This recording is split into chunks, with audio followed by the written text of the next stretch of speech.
Hey, I'm Ian Hamilton. I'm in Australia, a long, long way from the water problems you Americans are experiencing right now. I'm founder of Alkaway, a water research and development company here in Byron Bay.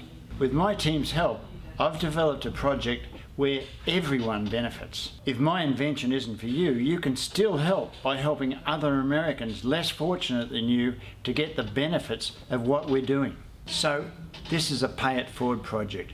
You benefit by helping others, they benefit by you helping them.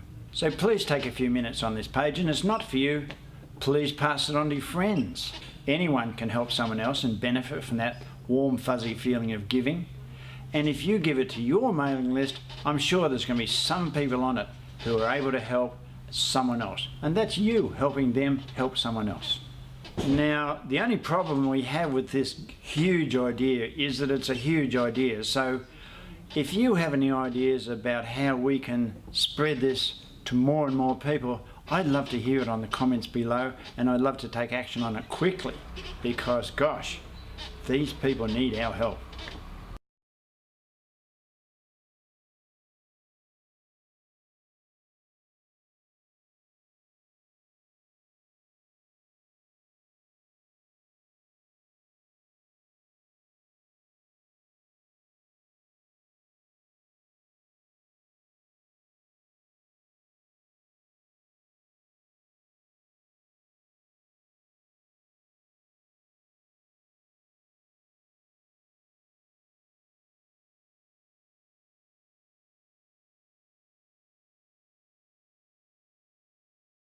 If you want an idea of what civil chaos looks like, think Flint, Michigan.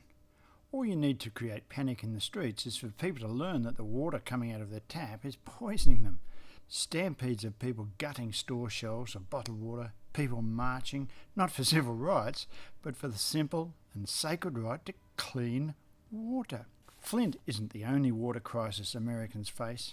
Industrial and mining runoff, ageing pipes, 100+ years old, lack of funding to update water purification plants, arsenic, fluoride, hormone-altering drug residues, brain-eating amoebas. There are 600 new contaminants listed by the EPA that they can't even afford to remediate or work out how to remediate. They're in our hometown water supply now, and hey, I'm not the prophet of doom, I'm just someone in the industry from a long way away, Australia, that knows what's really going on. And here's the bottom line. With those 600 new contaminants affecting our well-being right now, there's an invisible line cutting through every town in America. Below the line, people ingesting daily doses of these contaminants, and people above the line drinking pure water, usually because they can afford it. It's the mission of this project to move that line down, so more people below the line who can't even afford the most basic clean water can join us, the lucky ones drinking pure water and confident in the future of our families. So here's my insider information, what you really have to know about the 70% of your body you support every day by drinking water. That's the 70% of water that you are. I'm not going to tell you it's a cover-up, a conspiracy, big business, or some sort of bureaucratic breakdown. It could be any of these, or it could be all of these, but so what? Looking backward stops us looking forward. And I want your help to change your future and the future of the millions in America who don't or can't change theirs. So I'm going to give you just a few facts. Fact 1, the system's broken. While Washington argues about how to fix us after we get sick, people are getting sicker because the system's broken. Remember the Romans? They died like flies because they drank from lead cups, ate off lead plates, and piped their drinking water through lead pipes. 2,000 years have passed. What's changed? Well, we don't eat and drink from lead vessels, but millions of us still drink water from corroded, contaminated lead pipes. There are around 500,000 breaks in these pipes every year. And I'll give you one small example of a break that you might have a giggle about if it wasn't so crazy. One break in an old pipe was under a cemetery. Now, when a pipe breaks, it doesn't just break, it continues to be used, so the water that goes out into the soil comes back into the system. You can use your imagination on that one. And don't think it's going to change. The estimate to upgrade is a cool $1 trillion. And just imagine the disruption to our lives in digging up and replacing a complete water reticulation system in hundreds, maybe thousands of towns and 1,000,000 miles of pipes. In my opinion, it's the biggest national crisis on the map. But here's your problem. Old pipes are under old neighbourhoods, and old neighbourhoods, generally speaking, house less affluent people.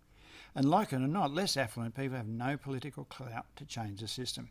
Of course, that's only one problem of the water system. I'll share some insights if you stick around. But in summary, everyone in the US may be at risk if they don't know what's in their water. So I want to help you and help you to help others. This project isn't about blaming anybody. It's about moving forward and paying it forward. I want to thank Indiegogo for this opportunity. It's really crucial information I'm sharing, and through Indiegogo I can help huge numbers of families with your help.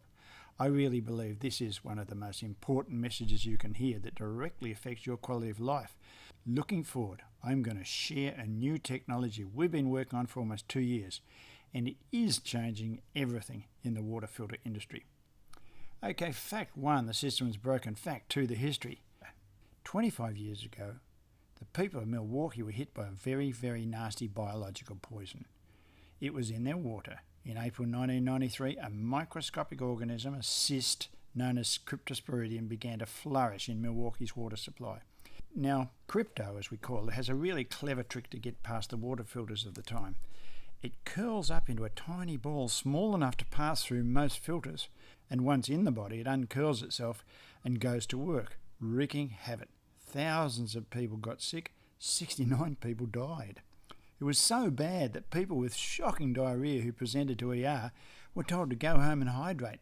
Their hospitals were full to overflowing. They went home and they did what the doctor said. They drank more water. Now, I'll leave the rest of the story to your imagination. They couldn't see it, they couldn't taste it, but small as it was lethal for almost 70 people. To them, it looked like a glass of clear water. Looking back, it was the worst waterborne outbreak since cholera. And what caused it?